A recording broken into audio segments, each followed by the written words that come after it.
Prager University. Thanks for listening, and be sure to tell someone about oldguardaudio.com.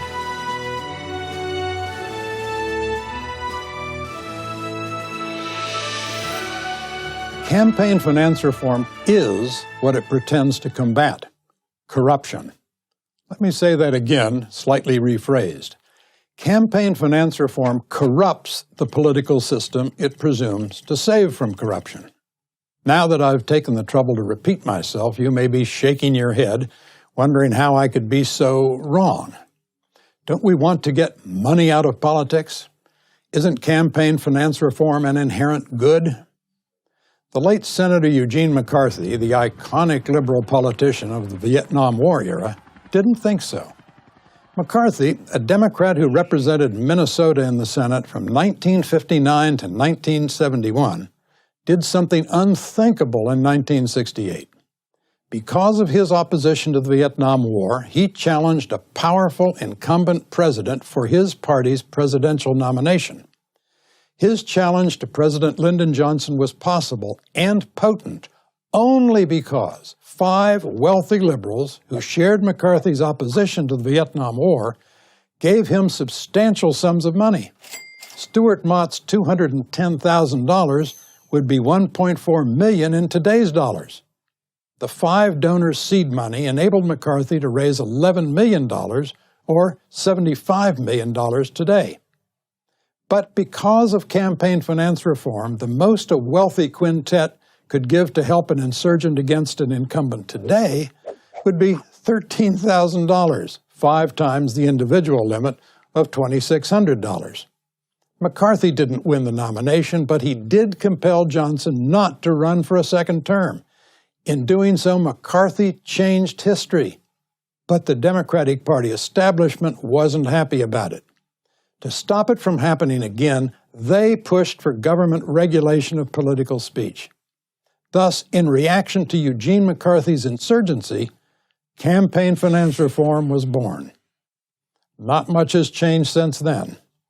Whatever their stated intentions, campaign finance laws are not written to protect the public from corrupt politicians. They are written to protect incumbents from anyone who might challenge them. So, not only doesn't campaign finance reform disrupt the status quo, it encases it in cement. All the laws that ever have regulated campaigns or ever will regulate them have had or will have one thing in common. They have been or will be written by incumbent legislators. That is why such laws are presumptively disreputable and usually unconstitutional. But, reformers shout, politicians are bought and sold by big money interests, and we have to stop this. These reformers argue 2 propositions. One is that corruption is so pervasive and so subtle that it is invisible. They resemble the zealots who say proof of the conspiracy to assassinate President Kennedy is the fact that no proof has been found. Alternatively, reformers argue that corruption is entirely visible everywhere. If politician A votes in a way that pleases contributor B, particularly if contributor B enjoyed access to politician A, that shall be designated corruption. But there is abundant research demonstrating that money almost always moves toward the politician with whom the contributor already agrees. In other words, money is rarely given in order to change a politician's votes. It is given in order to support politicians who already vote the way donors want them to. Nevertheless, reformers increasingly argue, see their justification for restricting political action committees, or PACs, that regulating the timing, amount, and content of political advocacy is necessary to improve the tone of politics.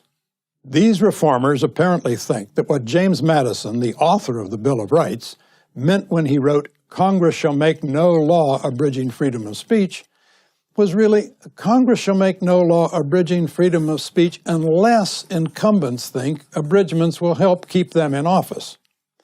Even if it were Congress's business to decide that there is too much money in politics, what does too much mean?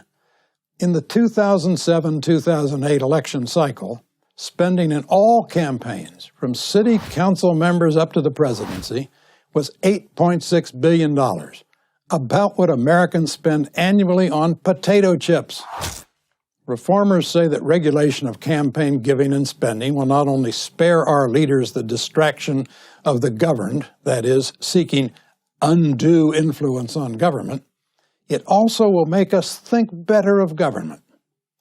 But a jaundiced view of government is often sensible, and certainly it is justified by all these campaign regulations, which have become a particularly virulent form of the disease it purports to cure. So, let me repeat myself a third and final time. Campaign finance reform is what it pretends to combat: corruption. I'm George Will for Prager University. Once again, many thanks for being a part of Old Guard Audio. If you are listening in the Stitcher app, which by the way is free on both Android and iPhone, in the bottom left